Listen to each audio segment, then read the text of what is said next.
aí, Canto Buriti vai levar a taça? Se Deus quiser, né? A gente veio pra isso. Como é que tá a condição da peixe? É isso aí também, vamos para aí, meu amigo. Você, qual é o município? Só Raimundo. Vai levar a taça também? Rapaz, a expectativa é essa, né? Vamos acelerar lá pra ver o que vai acontecer. Só sabe depois do outro treino, né? Bacana. Ei, capacete, fazer pra cá,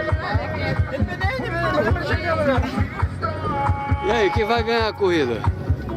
Garoto aqui, ó. Essa pilotinha aí, bala fotos. Eu que vou ganhar a corrida hoje, vou acelerar forte. Como é que tá a moto? Tá top, ó, Rosinha. As preparações deixou no jeito. Rosinha.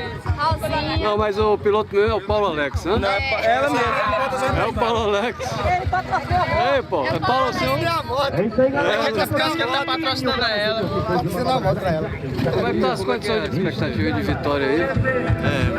Vamos dar o melhor, né? A gente treinou muito, mas espero que corra tudo em paz. E eu e todos os meus amigos pilotos façam uma ótima prova.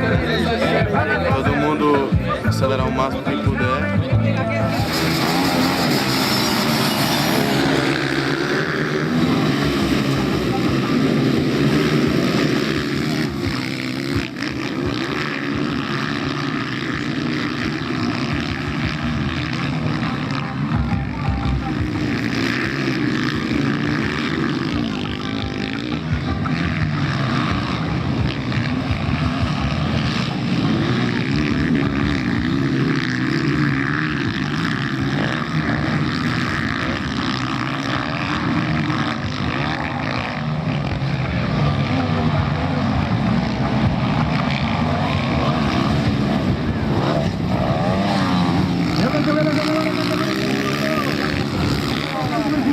O segundo colocado é Bovista. O terceiro é Alexandre Dubai.